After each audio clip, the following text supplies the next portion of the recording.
As someone who sits down most of the day, having a good chair is a priority, but so is a desk. And over the past few years, I made some upgrades to my standing desk, but there are a few things I can't fix. So I was thrilled when LiftSync reached out to collaborate on one of their standing desks. And because of how big the Quad Pro is, it comes in two boxes. The first box is the tabletop itself, which weighs over 65 pounds. This is a big table. And after taking it out of the box, I was stunned at how beautiful the wood is. At the backside, you get these holes to make screwing in the legs easier, and while admiring the table, I noticed this, which I thought would come off, but it ended up being a blemish.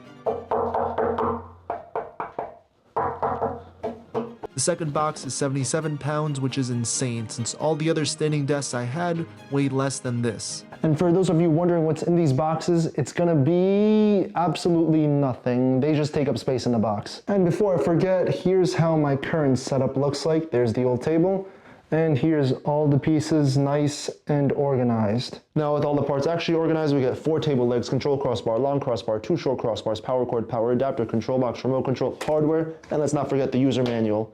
Oh yeah, we also get the tabletop. Thankfully, the instructions are pretty clear, so it's not going to be too hard building this.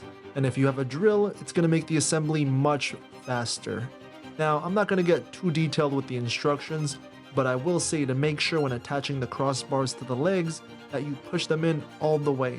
Otherwise, screwing them in together could be difficult. And at this point, I was pretty happy I took out all the stuff from my room since this table is massive compared to my other one. Alright, so now's the time to attach the tabletop, but I do have to flip this upside down.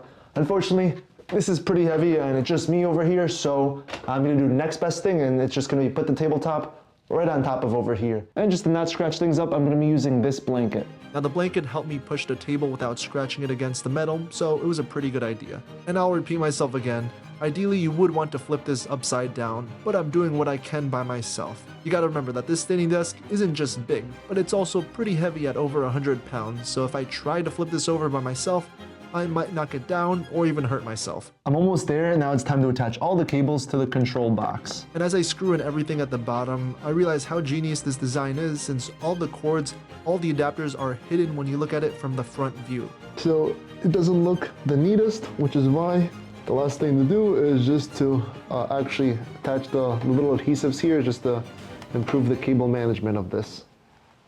So at this point, I'm still deciding where I want this standing desk to go. I thought in front of the window would be pretty cool, but I quickly decided against it and wanted to put it back where my old desk was. So I got to work and started removing everything from my old desk, and I was finally able to move it out of the way and start shimming my old desk little by little in position, which ended up being a lot longer than I thought, just because I'm one person, so I was just swiveling it against one of its foot, which may or may not be recommended, but my table's still fine, so it's all good. Now when putting my stuff back to the desk, I did have to make a few changes. For starters, I couldn't use the monitor arm just because this is not going to clamp on this table. This table is way too thick for that monitor arm, and the same goes for my microphone, so I just use a microphone stand instead. And I'm not going to leave all my wires hanging around, so I attached a cable management box and just started going at it.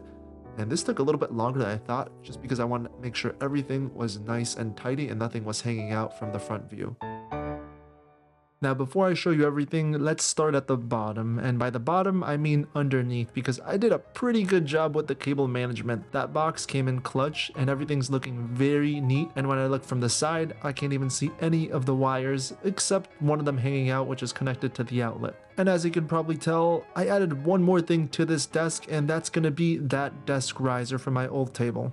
At first, I didn't want to add the desk riser because not having it would give it a clean, simple look, but this gives me extra space, and I can also hide some wires behind it even better. Now, besides the looks, let's actually get to the functionality, because this is a standing desk after all. So on the right side, you're going to get this panel, which has a digital display, 6 buttons, a USB-A and USB-C hub. Now, the functionality of these buttons are pretty self-explanatory. You see an arrow up, it goes up. You see an arrow down, it goes down. And then there's going to be 1, 2, and 3, and these are just going to be the presets, which I already have it set to. Now the first button, I have it set to 30.5 inches, which is going to be an inch above its minimum. The second one, I set it to 43.5 inches, and the last one's at 47.2 inches, which is also going to be the maximum height. And let's not forget, there's also a remote control that comes with this standing desk, which is weird because I never had a remote control for my standing desk. There's going to be reset, set, increase, decrease, Home, which takes you to the lowest setting, Mode 1, and Mode 2. So you can see when I press the home button, it goes from its 33.1 inches all the way down to the minimum of 29.5. Now, according to the website, the loading capacity of this standing desk is 264 pounds, and I'm well below that. So I'm going to test it out to see if I can actually go on top of this and it still work. And after 16 seconds, it brought me all the way from the lowest setting to the highest setting. And then I did the same thing going down, and this took about 14 seconds. And I was wondering if me being on top makes a big difference in the speed, so I got off and then tried the same test again. And this time going up, it was a second faster at 15 seconds. And this time going down without me took 16 seconds, so it actually took longer. So overall, I'm very happy, very impressed with this standing desk. Again, my biggest complaint before for my old standing desk was the fact that it wobbled in this one. You have to really push it for this to wobble. And then there you can see in the background, my monitor will move if I push it hard enough, but this thing is sturdy. Yeah, and this is what just fell. It's my laser pointer. And besides that, this standing desk is also beautiful. It adds a level of elegance to this room that I'm a fan of. So if you want to check out the Quad Pro or another standing desk by LiftSync, I'll leave a link down in the description below.